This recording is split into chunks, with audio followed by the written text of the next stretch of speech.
Kyle, you're a piece of shit. Ballers, welcome back to an absolutely loaded episode of the Ballin in Burgundy podcast. Yeah, it's just myself and it's just Andrew. Chris and Justin are both working and in school, so shout out to them. But Andrew, what's going on?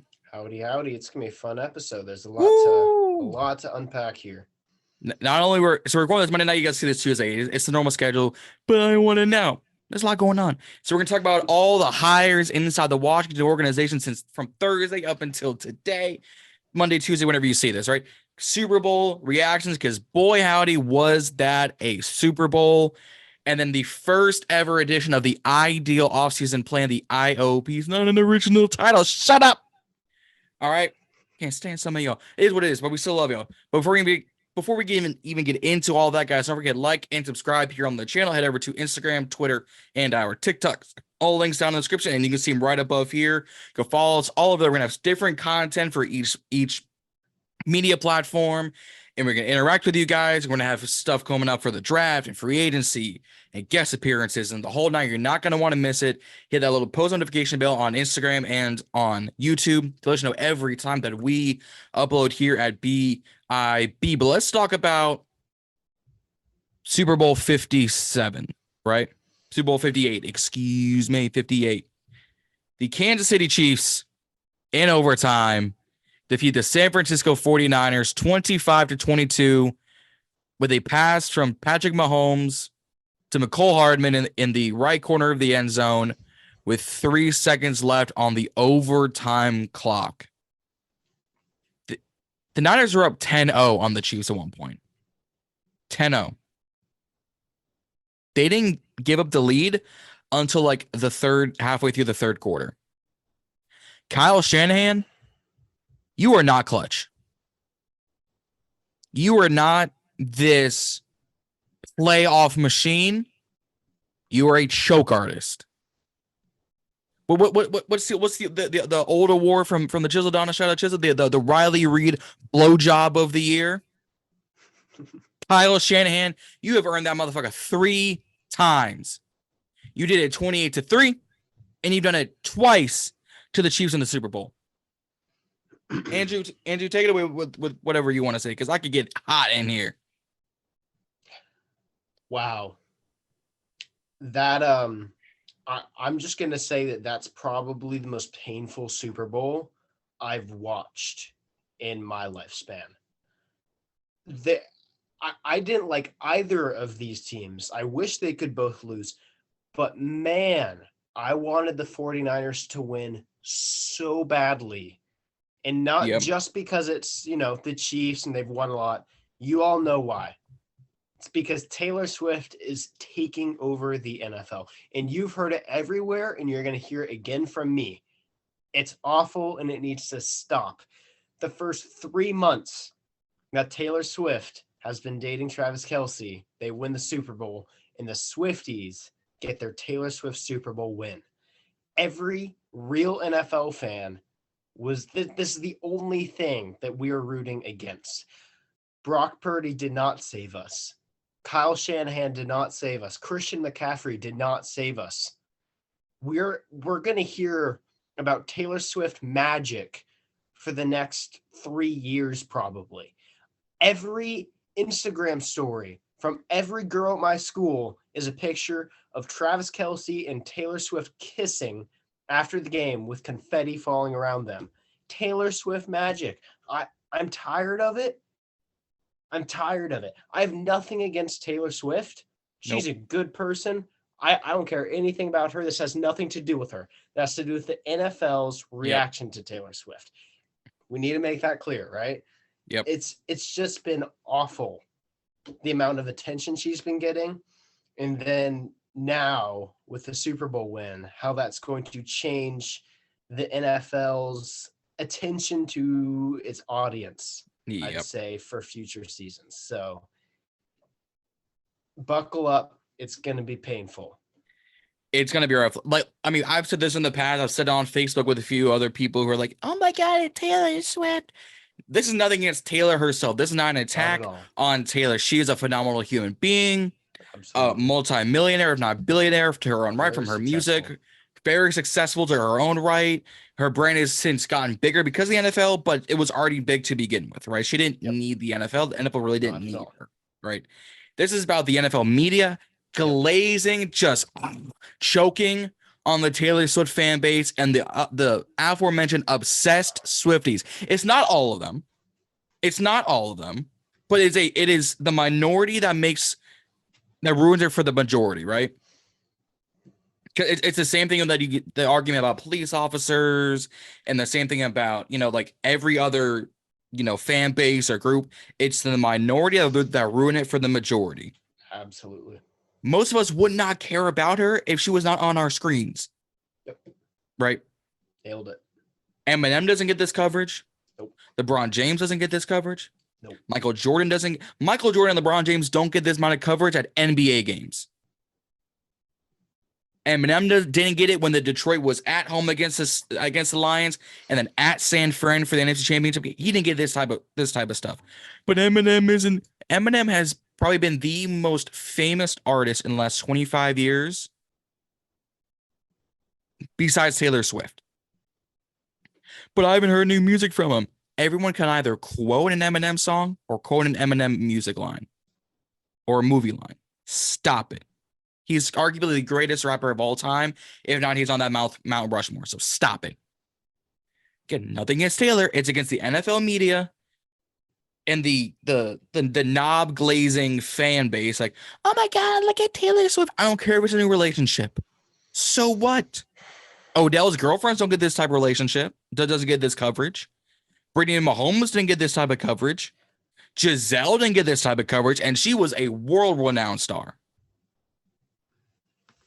The only person to get more screen time that's a couple is Peyton Manning and Brad Paisley for I think it's State Farm or Progressive or Allstate, whatever the commercial is. That's what I want to see more often.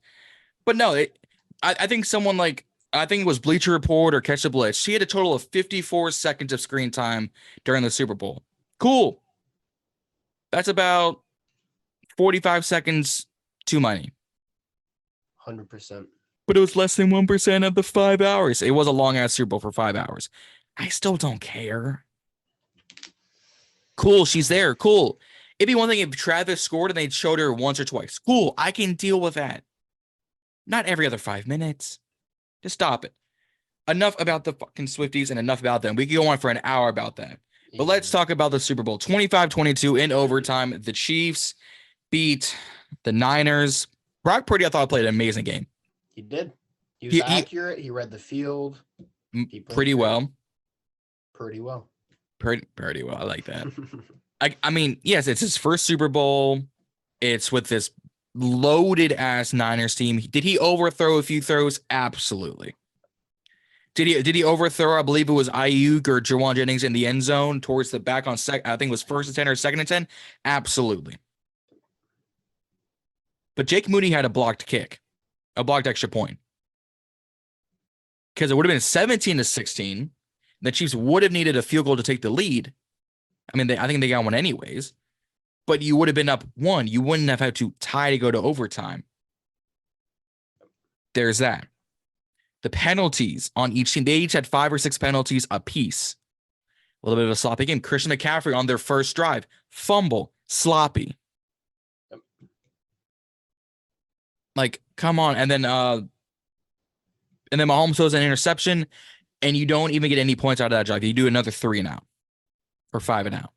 And the Chiefs also fumbled back after that first fumble. And they did. Yep. But the Chiefs got points off their turnovers. They did. Niners did not. Kyle Shanahan, choke artist. Mahomes owns you. I hope you know this. Mahomes is your daddy. Yep.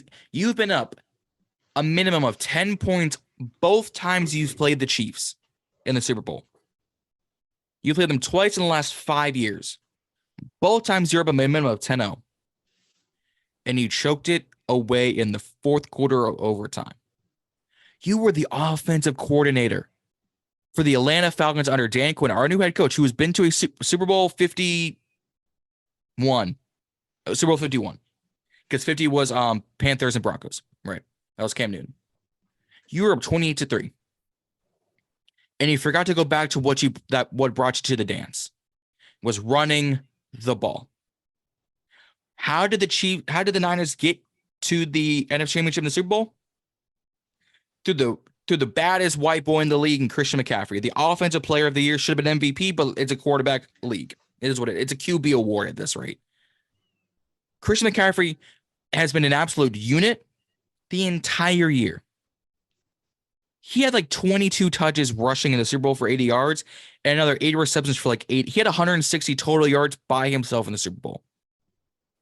But he couldn't get running the ball. Then double team Chris Jones, double team Mike Purnell, get Karlaftis out of the equation. It's not hard.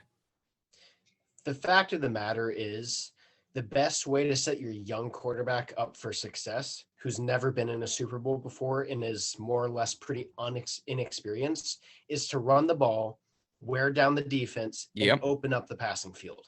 It's the best way you can set your quarterback up for success. It's not necessarily short screen throws. It's not necessarily whatever people say it is.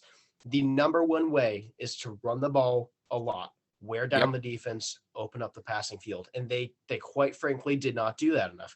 Nope. Brock Purdy, regardless, played a really good game. He did. Of course, like you said, he had some errors. He overthrew a few balls, didn't see a few throws, but he's a young quarterback in a really high pressure situation. And you have to expect that from someone like him in the Super Bowl. Yes, absolutely. No quarterback in his second year is going to be perfect in that situation. No. He was the last pick of the draft, and nonetheless brought them to the Super Bowl and played very well. Yep. Would have been there. Oh, go ahead. I just really hope that the Brock Purdy is a mid to bad quarterback and a good system rumors are squashed now. Yeah. Because, I mean, we've seen Trey Lance, we've seen Sam Darnold in that system. They have not nearly amounted to what he has. And he's proved himself over and over. He's a good quarterback in a good system, and he needs respect on his name. Props to him. Proud of him for how he played. And I believe he will be able to bring that team back to the Super Bowl in future years. Yeah, I agree. Deebo Samuel was in and out of injury. Cool. George Kittle was in and out, but he came back. John Feliciano, your guard, came back in, right? Brock Purdy was the third best player on that field for the Niners. First was Christian McCaffrey. Agreed. And then Jauan, Jennings. This boy here. Yep. Not only could he again catch the ball, but he threw a touchdown. He became the second ever NFL player in Super Bowl history to have a passing touchdown and a receiving touchdown. The other one, Nick Foles. Super Bowl 52, I believe, for the Eagles, right? Jauan Jennings threw a 21-yard touchdown. He also had 4 catches for 42 yards and a touchdown by his lone self. 2 touchdowns were because of that boy right there. That should be it's crazy. He should be, if Chris McCaffrey wasn't going to win the Super Bowl MVP if they won, Jauan Jennings should have been in that race. Totally. But I'm more pissed at coaching. Yep. How do you not set your players up for overtime rules? But let's hark on this real quick. So coming out this morning, right? Because I went to bed around like 1 o'clock. I don't watch the press conferences. They were killing the Niners this morning for good reason. Because 2 of your most prolific pieces on offense and defense, Eric Armstead, defensive tackle, and fullback Kyle Juszczyk, the juice, said some outlandish things. Eric Armstead, I didn't know about the new overtime rules. And Kyle Juszczyk saying, I wasn't aware of the new overtime rules. Shanahan, you have been in a Super Bowl that went to overtime with the greatest of all time. And we'll get into the GOAT conversation here in a bit. How did you not, equipped your guys with the knowledge of saying, hey, there are new overtime rules circa last year because of the Buffalo-Kansas City game in 2021 where the Chiefs won with like 13 seconds left on the clock to tie it up. and then the coin flip. How do you not equip your guys with the knowledge to say, if we go to overtime, we get a possession and they get a possession? Because that's the new rule. Is both teams have an opportunity to score unless defense scores, and that ends the game. Because now that is a possession for the other team, and they have since scored, you can wipe your hands clean. And the safety constitutes the same thing. Safety constitutes the same thing. How do you not recognize that, hey, by the way, maybe our defense should start the overtime and give Mahomes more pressure than us going down to kick a field goal and Mahomes just marches down the field with ease? How do you not contain him? He was rushing all night. Mahomes was their leading rusher. Mahomes, 9 attempted carries for 66 yards. We talk about Mahomes' throwing ability and his mama mentality IQ. We forget about his legs. There is absolutely an argument that he is the most dynamic quarterback in the NFL over Lamar, over Jalen, over Justin Hurts, Justin Fields. Yeah. I mean, I really think that he is absolutely in that conversation as the most dynamic and most versatile quarterback in the NFL. Yep. People don't often talk about his running ability. They talk about his throws and his ability to maneuver and escape plays and make stuff happen. Yep. But he's a much better runner than people give him credit for. He just doesn't do it as much. No. He is very able in every single aspect of the field. Yep. Here's the crazy thing. He didn't have a single 1,000-yard rusher or receiver this season because they pulled Kelce out in game 18 so he could rest for the playoffs, although he only needed like 16 yards. It's crazy. Nonsense. Whatever. And they came out alive. Their defense was their third down defense is like the best in the league. Yep. They converted on a third and a fourth down to win the game. They were converting plays. How do you leave Travis Kelce so wide open? Rashee Rice had a missed catch. Kadarius Toney wasn't playing. MBS is known to drop a few balls. How do you leave Travis Kelce? Arguably, actually, no, it is celebrity. He's the greatest postseason tight end in NFL history and might go down as the greatest tight end of all time because he broke all the postseason records when it comes to receiving. He might go down as the greatest tight end. How do you leave that man wide open? Crazy. Every team knows you target Mahomes and you shut down Travis Kelce because you can get to Isaiah Pacheco. You can get to Clyde Edwards-Helaire. You can cover Rashee Rice and MVS and Kadarius Toney and Blake Bell and Noah Gray. They're backup tight ends. How do you leave Travis Kelce butt ass naked? You would have thought he had coronavirus. You would have thought he had Ebola. Just social distancing from the man. Happens every game, every year. But naked, wide open Travis Kelce. The way Bills Mafia, the way streakers like to go on the field, butt naked. Because there was a streaker last night too. And the announcers touched on it. They're like, we have a streaker, but he has some clothes on. But we can't talk about that. That's exactly what they did. And this we're just talking about the Niners. The Chiefs weren't innocent in this at all. Let's talk about what had everyone up in arms about the Chiefs. The first half, Travis Kelce getting in Andy Reid's face. Wow. Now, I think there's good reason. Let me explain. Stephen A. and Shannon Sharp talked about this, and I agree. It is a bad look on Reid, the Chiefs, and Travis Kelce. It is a bad look. Everyone agrees with that. Can we agree? It was a bad look. It was a bad look. It's a Super Bowl. Tensions are high. Emotions are high. And Travis Kelce in the first half, 1 reception for 1 yard. How do you not target your, again, Hall of Fame greatest postseason tight end ever once? Get him one more. It's not like you can cover him. It's not like he was being double or triple teamed. Half the shots you saw of Travis, he was on the sidelines. He wasn't injured. Now, do I condone it? No. You don't hit your head. You don't, shoulder budge your head coach and then throw your helmet down like a child. What are you, AB? No. Could there have been better reasoning? Yes. Is it still a bad thing? Yes. But go ahead. I have to respectfully disagree that it was understandable. I think the situation, the stats of his 1 yard and the score, I can understand the frustration, but you never run into your coach and scream at him like that. I have never seen anything like that by any player ever when I've watched this game. That was a true display of Travis Kelce's character. I posted on my story, how are you Swifties rooting for this man? He is so unlikable.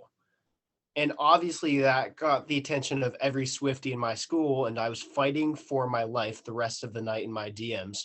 They were coming for my head. Today at school was also pretty rough. But it is the absolute truest thing. There's no way you can defend him after that. He's just an ignorant jerk who cares nothing about himself and winning. Winning is okay. You can care about winning. That's good. But when you care that much that you run into your coach and that you start screaming at him like that, that's not okay. No. Passion, desire to win, awesome. Taking it out like that, unprofessional and childlike. Yep. If this was not the Super Bowl, he would be on the bench for the rest of the game. I hope he would be. And it's Andy Reid, who I feel like has a good relationship with him, but that's just not okay. A good coach will bench you for the rest of the game after doing that. It's childlike. I'm just still in shock.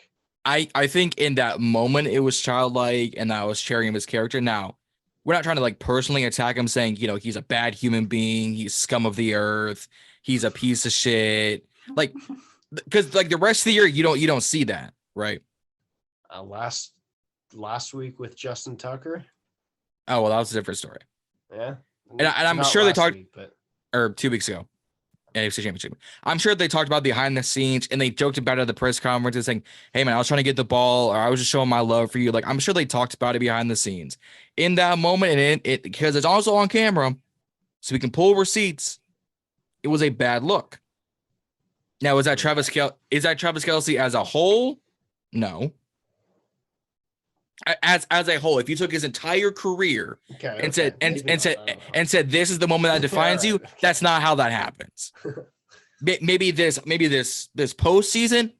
All right, now you have a good argument for this postseason. I won't say his overall career he's a bad player, or he's a dirty player, or he's scum of the earth. Not a fan, but you can be not a fan, but you can also respect the fact that there's also moments to this. Sure. Yeah. Where players like AB, Vontaze Burfict, they showed they can be scum of the earth and pieces of shit at moments, but not their overall career. Although AB was on pace. Although AB was on pace for the greatest wide receiver of all time. But that's another story for another day. Just whole nother story. It was us. This Super Bowl was more defensive than it was offensive. I think both defenses played out. We had a Chase Young sack. Chase Young had a sack in the Super Bowl. Unfortunately. I may have been rooting for the 49ers. I was not rooting for Chase Young. No, I wanted the Niners to win because I wanted Christian McCaffrey, Trent Williams, Fred Warner, George Kittle, Tano Hufang. I wanted them to get their rings. Chase did not deserve it. No. He would have gotten one anyways. But, yeah, Chiefs won. It is what it is. But they are the first Super Bowl champions to go back-to-back since the 2003-2004 New England Patriots. This is their third title in 5 years. Is this a dynasty? I believe so. It is. I think you can start calling it a dynasty. Now, here's the big question coming out of the Super Bowl. And but you guys talking about this for a long time because it just happened, damn it. The argument now that everyone is going to ask, is Mahomes the greatest of all time? Mine is no for the moment. Correct. Here's why. This man is only 27 years old and like 140 days. Like whatever like math you want to do. He's not even 28. He has 3 rings, 2 NFL MVPs, 3 Super Bowl MVPs, 6-time Pro Bowler, 2-time All-Pro. If you were to look at the stats from Tom Brady's first 6 years and Patrick's, that in of itself brings him to the conversation. Absolutely. Brady did this from 1999 to 2023 because he retired in May of 2023. 7 rings, 10 Super Bowl appearances. That is what, a 21, 22-year career? That's about a Super Bowl every 2 to 3 years. So let's say 21 and 7. That's Super Bowl every 3 years. Patrick's done it every other year. But he is only 6 or 7 years into this because he was drafted in 2017. So he's been in this for 6 to 7 years. I can't do the math off the top of my head. Yep.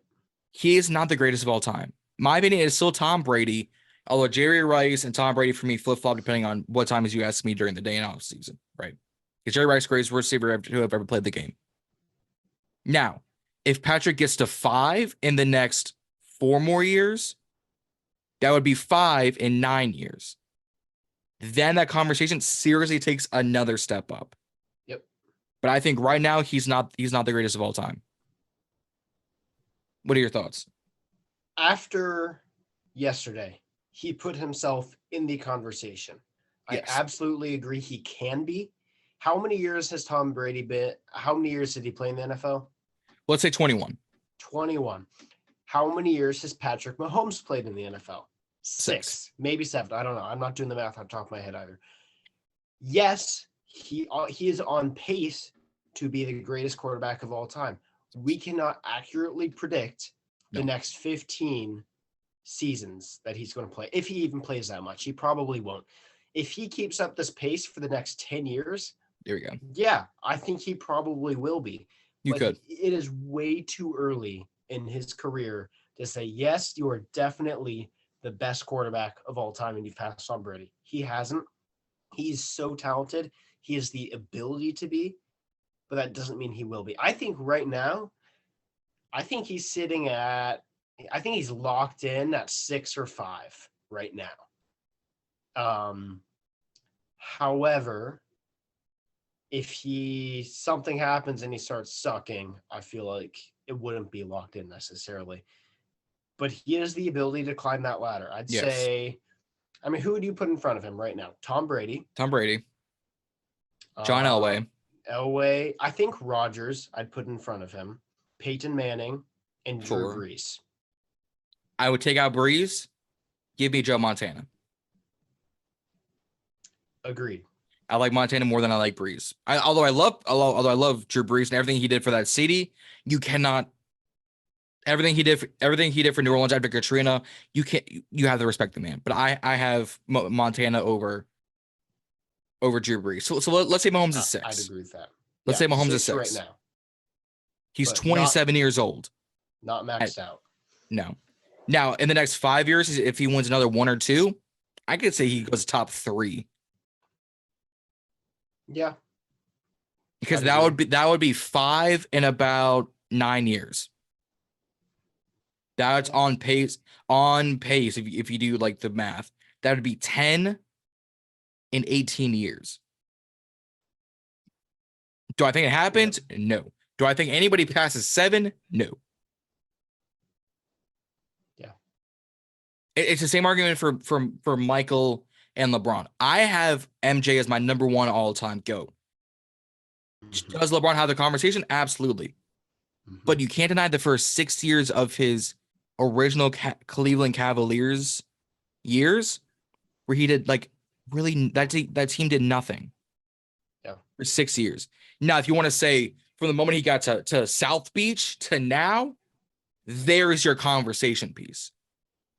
Because there's 4 championships, 7 appearances. You beat the 73-9 Warriors. You can't that's your Hall of Fame career. But we can't deny those first 6 years. So that for me it takes it down. Now, if you think LeBron's the GOAT, the argument's there. So I'm not going to say you have a bad argument. For me, it's MJ. For right now, it is Tom. Yep. But again, that's going to change, absolutely. But MJ's MJ. I don't think it's going to go much farther than that. But enough about the Super Bowl. We can go on for another hour, but we will not suffice. Let's talk about our own Washington Commanders. Don't mind the jersey number. All right. Don't mind. There you go. There's Same here. There's Sam Howell. There we go. More consistent quarterback play than the number 11. All right. Since Thursday up until Monday afternoon, we have hired 1, 2, 3, 4, 5, about 6 new staff members. So let's go back. Thursday, February 8th, we hire former Philadelphia offensive coordinator Brian Johnson, but his role is not yet solidified. I'm going to say he's somewhere around the offense and around the quarterback, because as a QB coach, he was actually pretty well, and he worked with Jalen Hurts and worked with a lot of other people. And I believe we're getting Chris on up in the room. Give us a second. Give us a second, y'all. 1. Chris, welcome back. Welcome back. What's going on? I'm feeling pretty good. What's up, y'all? What's going on? So, y'all, let's get back into this. Like I said, February 8th, we hired Brian Johnson, former Eagles OC, to a role unknown yet. So, like I said earlier, I'm going to assume it is some sort of part of the offense somewhere near the quarterback, because as a QB coach, he's actually been good. Philly just was back and forth under OC. That did just come out that we're going to keep our current quarterback coach. Yes. So he will not become the quarterback coach, but no. he could have some role, some part in that. Yeah. Yes. QB coach Tavita Pritchard, who's been there for a few years, is staying as our QB coach, which I think is perfect. Keeps some consistency. Also on Thursday, we hired former Las Vegas defensive pass game coordinator Jason Simmons to the same role on this Dan Quinn and Joe Wood Jr. defensive staff. So I love that hire. I think we bring in some fresh blood. On Friday the 9th, we hired Seattle special team coordinator Larry Izzo to become our new special teams coordinator. I think that's a great hire. Yep. Special teams has not been our strong suit outside of Tress Way, and even this year he had a down year because of everything going on. Yep. Right? Cheeseman. Earlier on Friday, Cameron Cheeseman. Earlier on Friday, Adam Schefter reported that Washington does not feel inclined to move up to the number 1 overall pick, as it would constitute a historic haul consisting of a minimum of 2 first-round draft picks. I have said this numerous times. It's not worth it. No. This is not 2012 all over again, where we're going to give up 2 firsts, 2 seconds, a third, a 5th to go up 1 spot. Yeah. I can't do it. Is Caleb Williams a phenomenal player? Yes. Does he fit the mold as of talking as a generational player? Quite possibly. Yeah. And when you go ahead. I was gonna say, I saw a report that Washington has not decided if they want to move on from Sam Howell or not. Also correct. Yep. Although I do think they will, because new management is going to want their guy. However, if you have some of the same coaches and the players back behind him, you might play around with it. So who knows? That's something I feel like I might want to come back to a little bit later after we talk. Absolutely. And then today, as of Monday, we had a few hires. We hired New York Giants offensive line coach Bobby Johnson to become our offensive line coach. Let's go. Why the hell? Why are you hiring the Giants offensive line coach? I don't care if you need it.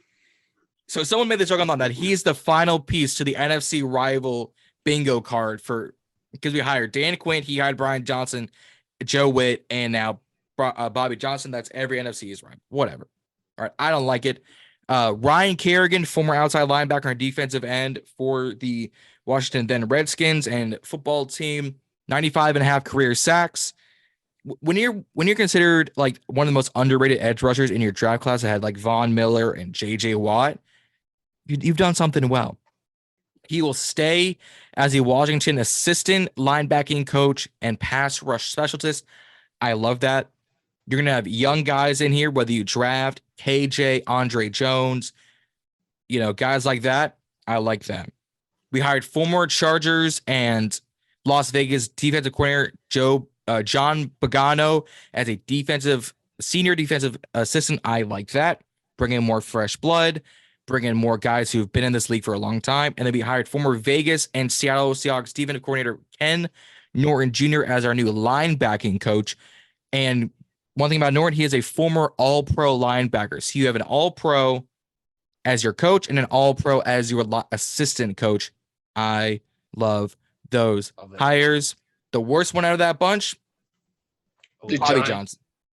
Bobby Johnson. Easily. I'm going to start with Chris on this one. What are your thoughts on these new look hires? I like all these hirings. I really do. And as for Brian Johnson, I heard he might be like the passing game coordinator, maybe, is from what I'm hearing. My source on that would be Commanders Coverage on Instagram. But I can't confirm it just yet until, obviously we see the reports and stuff. Yep. But that's what I'm hearing. I do like these hirings. I do like what Dan Quinn, Josh Peters, Josh Harris, Magic Johnson, what these guys are building with, the staff and everything like that. I mean, hell, they hit a home run on the Cliff Kingsbury hiring as the offensive coordinator. It was good.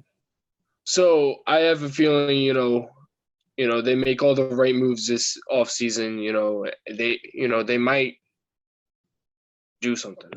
Yep. Now, with these hires come people who are not returning. Not returning to the new look Commanders is tight ends coach Todd Storm, run game coordinator Juan Castillo. So we might be onto something with that run game coordinator thing. Offensive line coach Travell Wharton. Good. And then senior defensive analyst or assistant and safeties coach Richard Rogers. There would be another one. So I do personally like these hires. Andrew, what about you? Dan Quinn and ownership are cooking up a coaching squad. Excuse me. I am stoked about all of these hires, except for offensive line, of course. I think our special teams hire is probably the most underrated out of all of these. He has led the Seahawks to one of the more successful special team units the last however many years he's been with them. Like I don't remember where and I don't remember what, but it was like a list of where their special team was ranked. Yeah. And it was like top 5 every year. And I'm like, this is a great hire. This is a good one. Especially since our special teams have probably been bottom 5 every year for the past while. So past few years. And that's something that's often overlooked. We don't really talk about much at all. Right. But I feel like he's going to do some good behind the scenes work for that. And I'm excited to see what he's going to do there. As am I. Yeah, I mean, really all of these I'm excited about. Not much else to say, but we're getting a big coaching squad, and I think things are about to change. I'm excited about it. I think they'll change too. Shout out to Air Raid Concepts. So Steve on Twitter, he said 6 total Super Bowl rings / winners on the defensive coaching staff. Yep. Bringing a championship culture to this defense. Needs it. We need it. That is what defenses do. That's what they are meant to do. Offenses put butts in seats. Defenses win championships. That they do. So we will see. There will be obviously more hires to come with free agency around the corner and then the draft in late April. but let's talk about it. We are debuting a new segment. This will be about a 4 to 5 part segment, depending on us, and if we have a guest on later on in the years. What we are calling the Ideal Offseason Plan. We may change the title later, but for right now is the I.O.P, the Ideal Offseason Plan. So one of us would take over, put our general manager cap on or team owner cap on, and we would say who we would who we would release, who we would sign or re-sign in free agency, and who we would draft, which includes a 7-round no-trade mock draft. I'm doing no draft, so not everyone's like, well, you traded back with the Cardinals, got 2 first-round picks. How does that make? No trade backs. Make it nice, make it easy for everyone to be like, oh, 1, 2, 3, 4, 5, 6, 7, 8, and 10, right? So with that being said, excuse me.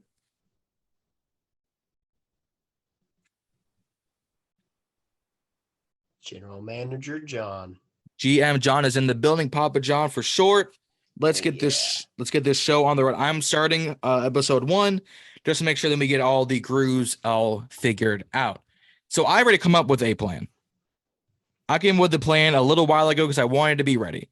So we started with free agency, $75 million in cap space. We'll be releasing some guys. Charles Leno, Andrew Wiley, Logan Thomas. Sorry about it, but you guys have got to go. So that frees up about $10 to $12 million in cap space, and you love to see it, right? Free agency starts. I'm going to start with an underrated wide receiver because I think T. Higgins will be paid big dollars. I think Mike Evans will be paid big dollars. I think Michael Pittman Jr. will stay in Indianapolis. So I would be signing to a 2-year deal former Detroit Lightning Cleveland Browns wide receiver Donovan Peoples-Jones. Good hands, good speed, and it's also good depth, right? Yep. Like that. I'm gonna stay with Cole Turner and John Bates and Amari Rogers at tight end, and we can always draft one, right? Because I want to keep these guys young. One's good at run blocking in John Bates. One's good at receiving in Cole Turner. I want to keep these guys young and develop them. Because what is a I don't want to say Dan Quinn team, but what do the Cowboys bring into their offense? The tight ends. Who was some of Kyler Murray and Caleb Williams' favorite targets under Cliff Kingsbury? The tight end. Yep. We're going to use them. Go off to the offensive line. I'm going to sign 2 guards. But what about Ricky Stromberg and Samuel Cosme? You can put Stromberg at center, which is what he played at Arkansas. And depth is always good to have. So I'm going to sign to a 3-year deal, former Minnesota Viking Dalton Risner, and former Jacksonville Jaguar Ezra Cleveland. I'm going to re-sign offensive center Tyler Larson, who's been there for quite a while. Has he had injury concerns? Yes. But he's been somehow our most consistent center to date in the Ron Rivera era. So I would keep him. Now, I don't think he'll constitute as much money because he is injury prone. But that is just my thing. Going on to the defense, I would love to sign Josh Allen or Brian Burns. I don't think either one hits free agency. I think they will be tagged and traded, or they'll be re-signed. Right? So I'm going to re-sign F.A. Obata and Casey Tuhill because they are also free agents. Keep them in here, help them teach the young vets between new coaching staffs, right? I would sign defensive end and outside linebacker Josh Uche, former New England Patriot, number 55, and defensive end and linebacker Bryce Huff, number 47 for the Jets, who's I have as our number 1 edge target is Bryce Huff, right? At linebacker, I would sign Patrick Queen if he does not get tagged. Yes, Frankie Louvu from the Carolina Panthers. He's only 25 years old. I would re-sign Jabril Cox and incorporate him somehow because he can also draft more linebackers too. I would re-sign to a 2-year deal Kendall Fuller, our corner. He's been our most consistent corner outside of BSJ, but if St. Jude's isn't grabbing, holding, or injured, it is Kendall Fuller, the former Chief. I would sign cornerback Kenny Moore from the Indianapolis Colts. And if he's on the free agents market, former Chicago Bear Jalen Johnson to a 4-year deal. Yes, please. I would lock him in. I would re-sign Cameron Curl, our safety, and keep him as safety. Don't have him rotate around the box and around the middle and then play high. Keep him at safety. Great point. Sign him to a 4-year deal, around $65 million with about 33 guaranteed. I think that's fair. And he could get upwards of 70 if we had to push chips to the table. And I would sign, if he does not get tagged, free safety Antoine Winfield Jr. Yep. That is my off season. Now, could I add to this? Yes. But that is 1, 2, 3, 4, 5, 6, 7, about 18 players in free agency. It's pretty good. That it is a why. That's about 3 offensive line, 3 on the defensive end, 3 linebackers, 3 corners, 2 safeties. Is that a lot? Absolutely. But it's, again, the ideal offseason. Now, before we get into the draft, I want to hear what you guys have to say. I think 18 hires is a lot. However, moving on from Ron Rivera, a very conservative type coach with ambitious coaching and ownership, we're going to see a lot of free agency hires, pretty ambitious. We're going to be ambitious going after players and throw a lot of money on the table. I like a lot of them, especially like Patrick Queen, Jalen Johnson. Those are Winfield. Those are great. Yep. I'm not 100% on re-signing Kendall. Okay. We've heard the argument. I'm just sticking with it. He's old. He's starting to lose coverage a little bit. And I don't think he is going to be that same guy in the next couple of years. I don't think he's worth that money. But okay. Overall, I love it. That's awesome. Fair enough. Chris, what is your thoughts on GM John so far with those free agent moves? I like it. 100%. I like it a lot. Jalen Johnson, good signing. That's what we need right there. Plus, he could probably, help out Emmanuel Forbes not getting cooked all the damn time. True. For God's sake. Although I think Forbes will get better with new coaching too. I think he will get better. He will be developed more next. He probably will. I'm just hating on Forbes because he pissed me off this year. Fair. No, I like it. I really do. I like it. The dream signings would obviously be like Brian Burns, Josh Allen coming here. Devin White from the Bucks. Yep. Yeah, Devin White, him. But there was a little tweet I did see from our wide receiver Jahan Dotson saying, about Micah Parsons, of like, yeah, we'll open you with free arms, Man, obviously that would be like that would be like the Super Bowl, like signing right there, like of us like holding our ring, right there. We could just imagine it, him coming here. Obviously that's not going to happen now. No. But if it did, it'd be awesome. But other than that, I like it a lot. The Kendall Fuller thing I could live with. Because, yes, he is getting old, but he's part of the reasons on like why the defense has kind of held together.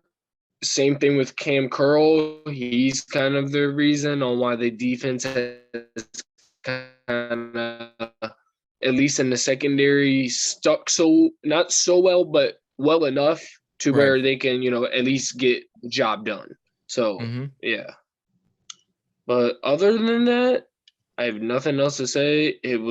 I do like it. How would you grade it? A, B, C, D? How would y'all grade it? I'm giving it an A. A? I'm going to give it. I'm going to I'm going to talk now. Ready? I'm going to give it a technical in between an A- and an A. Okay.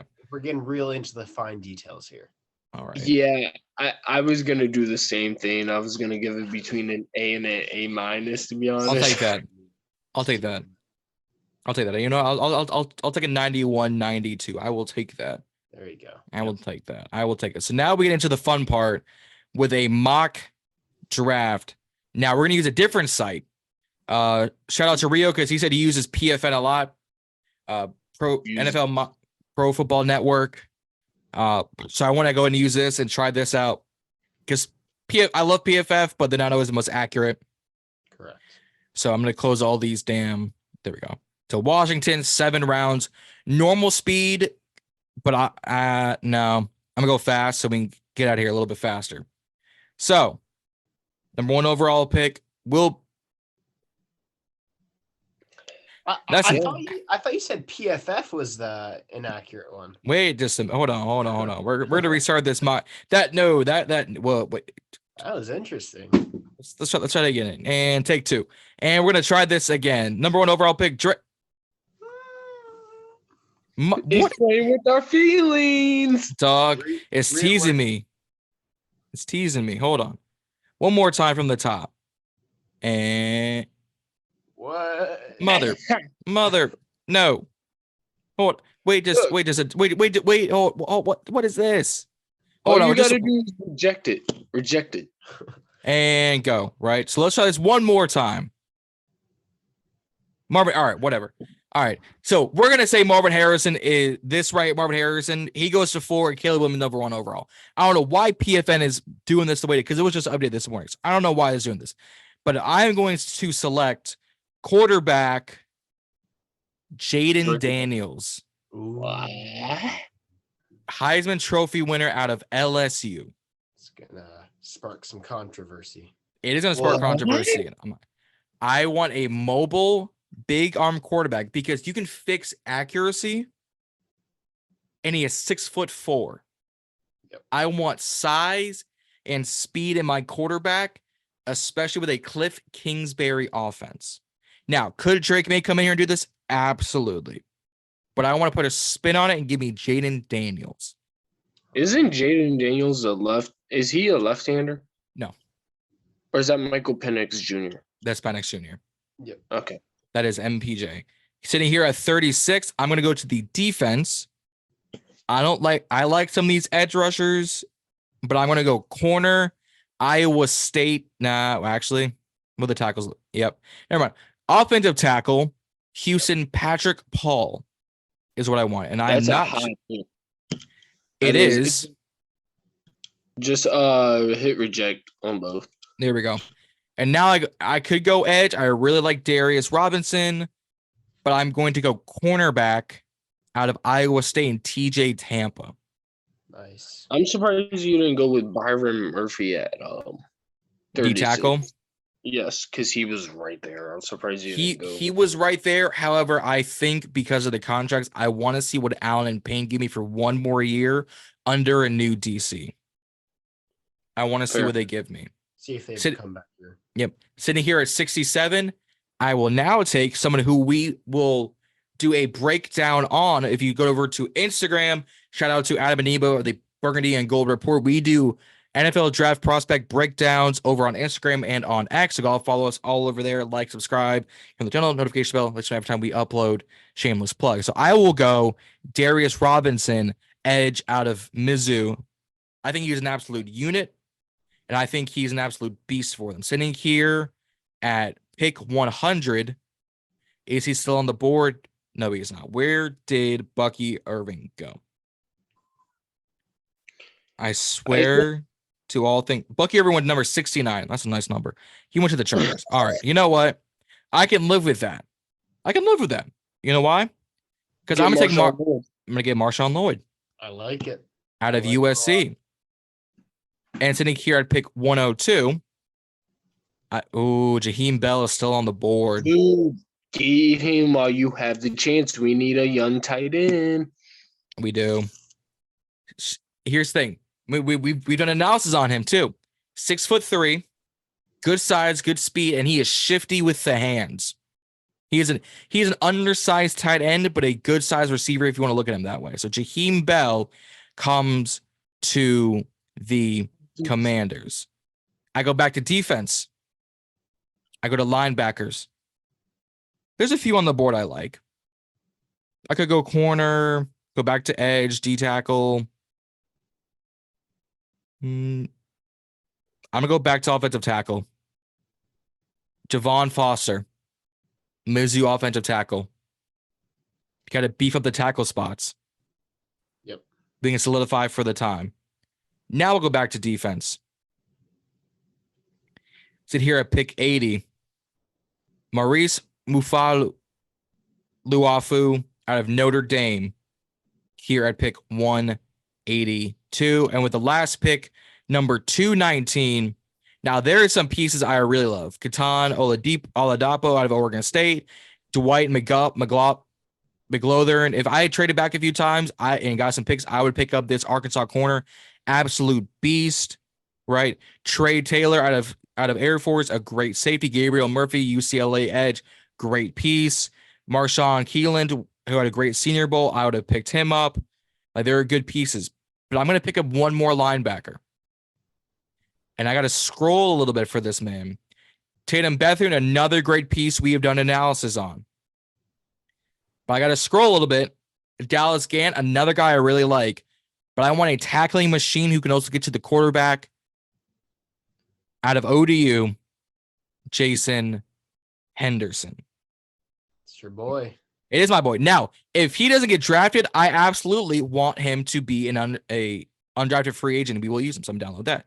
But here is my draft. Jaden Daniels, Patrick Paul, TJ Tampa, Darius Robinson. So back-to-back offense, back-to-back defense. Back-to-back offense, back-to-back defense. Running back out of Marshall Lloyd, and he comes back to this offensive coordinator and Cliff Kingsbury. Jaheim Bell, another great weapon. Javon Foster, beef up your offensive line and keep them young. And then your linebackers and Leafu and Henderson. And then look at the full draft. Drake May. See, these two here can be interchangeable. Drake May here, Dallas Turner, that's too far. All neighbors, Leatu, yes. Don't know why. Put Dallas Turner at 8, bring Caleb Williams to 1, bring here at 4. Now you have it.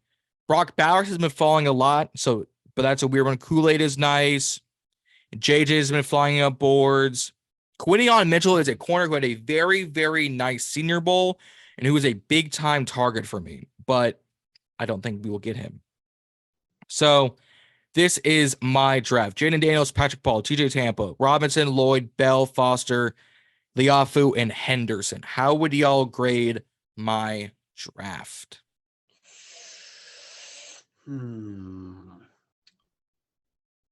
Think about this for a second. Patrick Paul is someone that I've recently watched a good bit of tape on. And I think he's growing on me a lot. I like him for our second round pick. I think he would be a better option than Troy Fautanu, maybe Jordan Morgan, because they could, I don't know, they could be guards in the NFL is what a lot of people are saying. Yeah, Fautanu and Graham Barton, I think out of Duke, plays tackle but also plays guard. We don't need a guard. We need a tackle. Yes. We need a very strong, indefinite tackle, and I feel like Patrick Paul's a really good option for that. Jaden Daniels, I'd lean more towards Drake May just because of his ability to read the field. It isn't quite as high. He gets stuck on his first read a lot of the time. Overall, I'm gonna say B+, A-. I like it. I'm not like in love with it, but I like it. All right, Chris, what are you thinking? Let's see. I'm gonna give it an A-. I like the draft. I really do. The Jaden Daniels pick is gonna be the one that has a lot of controversy in it. Yes, it is. Here's my. And he's blurry. to move on. Hmm? Oh no. Can y'all hear me? There we go. Okay. All right. So, like I said, I give it an A minus. The Jaden Daniels pick is gonna have a lot of controversy with it. Now, I brought up the report earlier of Washington maybe deciding not to move on from Sam Howell. However, I can't get into it because Right. I've kind of already accepted defeat. But let's say, yes, we're sitting at 2, but let's say Caleb Williams gets taken at 1. Okay. Does Washington want to be like, okay, we could take a franchise guy in either being Jaden Daniels or Drake May, or do they want to go with of, hey, let's give Sam Howell, last season was kind of like his rookie year. He didn't do all that well. Right. Let's get Marvin Harrison Jr., somebody to run with Terry McLaurin and Jahan Dotson, and assuming Curtis Samuel leaves, right? Okay. Let's say they do that, and you're sitting at 2, and you really want Caleb Williams that bad. Are you like, give him one more year or draft your franchise guy? Because, the coaches are going to want their guy, but at the same time, I think if their guy is taken, they're like, yeah, we got to go a different route now. True. Very So, true. It definitely a toss-up. Yeah, definitely is. Definitely a toss-up. But so Andrew went A minus, B plus. How would you grade it? I would give it an A minus overall. I'll take it. So I like it, but like I said, the Jaden Daniels pick is going to be the one that sparks a lot of controversy. It will. I That's think right. any of the QB But- talents not named Caleb Williams will be controversy. It will. Yep. But that will wrap things up. Oh, hold on. I was gonna Go ahead. say, if we're being real, the last time we've seen a quarterback get this much hype in the DC area was good old RG3. True. Kind of scares me, to be honest. True. I thought you were going to say Yeah. Dwayne Haskins. I thought you were going to say Dwayne Haskins. He didn't get No, as much hype. hell no. I mean, he got some hype. He had hype coming out of the draft. It wasn't He- Caleb Williams, though. No. Yeah. No. But fair. I will take A minuses. I keep my GM job for another year. But that, guys, let's wrap things up. Like I said, we talked a lot about the Super Bowl. Chris came in, talked about the all the hirings, and then we started with episode 1 of the I.O.P, the ideal offseason plan. I went over free agency, went over who we would hire and re-sign, who we would release, and then a 7-round no trade mock draft. So like I said, guys, don't forget like and subscribe here on the channel. Head over to Instagram, TikTok, and Twitter up here, and links down in the description. Go follow all of us all over there. Shout out to Washington the Daily, Corey, Rio, and Tone for always supporting us since day one, being our sponsors. They are always on during the season. We had Corey on, we had Tony on last episode, we had Rio on a few weeks ago. We're going to keep having them on. We're going to have an absolute blast. Like I said, go follow them, go support them as they've supported us. Anything else y'all want to add? Nah. We're good. All righty. Well, let's wrap things up. Like I said, like, subscribe here on the channel. Let's go support us. Offseason is cometh. Free agency is cometh. It is truly, truly mock draft season, and we can't wait. Like, subscribe, and don't forget to stay ballin'. We'll see y'all out there.